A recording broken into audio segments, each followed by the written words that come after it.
We all know what leopard is.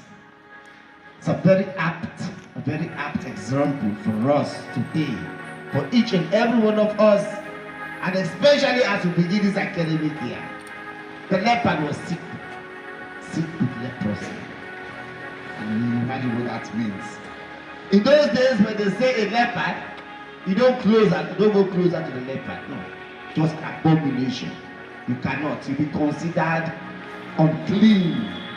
The lepers will stay in far away areas, in distant places, sometimes in the forest areas.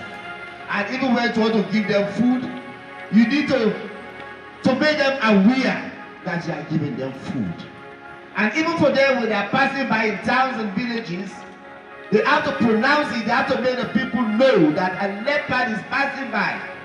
So you see the stigma, how they were stigmatized, how they were suffering in life. In those days, to be a leopard was not really easy.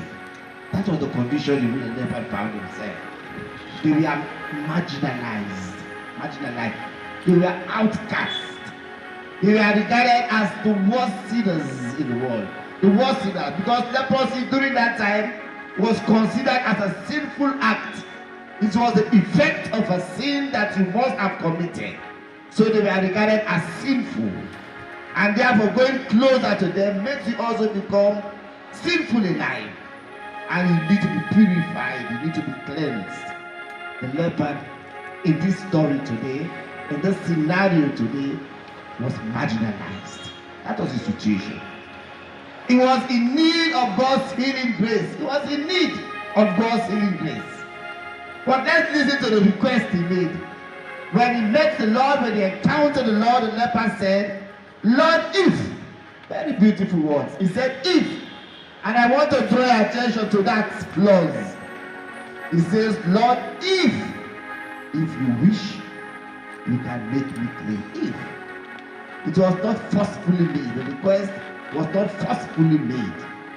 It was a perfect request, a perfect prayer that could serve as a model prayer for us during this year. In all our aspirations, in all what we need in life. All of us, we have various needs in us. There is some amount of being a leopard in your life.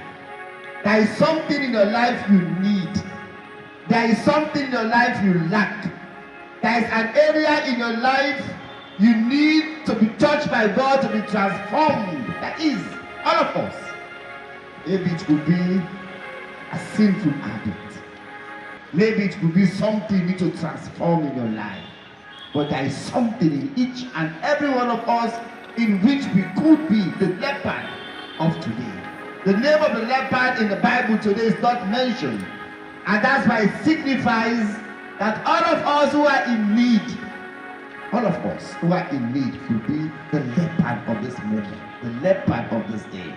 But look at what the leopard in this story, the request he made. Lord, if you wish, if you wish, a perfect request. To be a leopard, you are emotionally isolated, socially isolated. It was painful. It was very painful to be a leopard during that time. But yet the leopard in his request today was humble. You see the humility in him. He said, Lord, if you want to, you can do it. How humble are you? It's a question we need to ask ourselves. How humble are you? Sometimes we allow intelligence to make us too proud. We become unnecessarily proud in life. Sometimes we allow our background, what we have achieved in life, to make us become unnecessarily proud in life. But look at the behavior of the leper today. He said, Lord, if that's how we should be, we need to be humble servants of the Lord. We need to be humble believers of the Lord. Be humble in life. God pays and rewards those who are humble in life. In his request, he said, if. He never forced the Lord. He never manipulated the Lord. He only said, if. Sometimes in our prayer, in our request to God, we are too forceful. We manipulate the Lord. We want our own wills to be realized, to be actualized. But let's allow the will of God to be done in our lives. That should be the kind of attitude we should have. Allowing God's will to be realized in each and every one of us, not what we want. And that's why the leper today said, Lord, if you want, how humble are you? How humble are you? Don't allow what you have attained in life to make you proud. Don't allow who you are in life to make you proud. Don't allow your intelligence in life to make you proud. Don't allow your titles in life to make you proud. Be like the leopard of today. When the leopard met Jesus, he prostrated himself. Beautiful example, eh? The leopard prostrated himself before the Lord. Just in case you don't know what prostrated means, he fell right down on his knees. He fell on his knees, on his big knees, requesting to the Lord, showing, depicting how simple he was, and again how humble he was. What a man of great faith. What a man of great faith.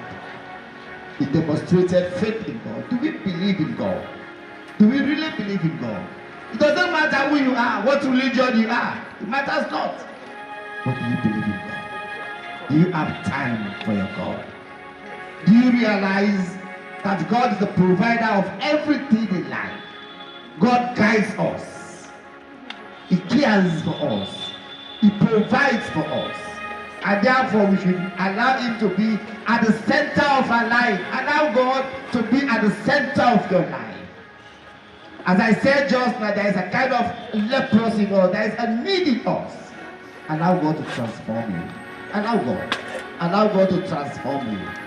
But in allowing God to transform us, we need to be humble indeed. Be that humble student. Be that humble staff member. Be that humble parent. The leper gives us a wonderful example today. Because when we are humble in front of God, and we are open to his love, and we request in a humble way, the floodgates of God's blessings are given to us. They are open up. God blesses us abundantly. In simplicity, in humility, the Lord rewards us in life. Let's have humble acts. Allow these humble acts of ours to open the floodgates of God's blessings this year. It's only that man, that woman of humility who will receive the graces of God. If you are too proud, the Lord will never grant you, will never bestow on you his graces. We should be that man, that woman who has trust in God. Who has trust in God. The leper trusted in God and therefore fell on his knees. He prostrated before the Lord and humbly asked the Lord to grant him transformation and healing. Because he trusted in God. Do you trust in God? Whatever you lack, trust in God. Whatever you need in the world, trust in God. Because when you trust in God, he will grant you what you need. Again, when the leper said, if you want to, Lord, you can grant me my healing. The leper was ready for a no. Sometimes we are not, when we make a request, we are not ready for a no. We should also, in as much as we want the yes from God, we should also be ready to accept no from God. Because we don't need to manipulate God. We need to allow the will of God to be manifested in our lives. We want to pray that as we begin this new year, the Lord will grant us the grace to emulate the example of the leopard who trusted in him, who was humble, and who believed that God alone would heal. May God bless you, sir.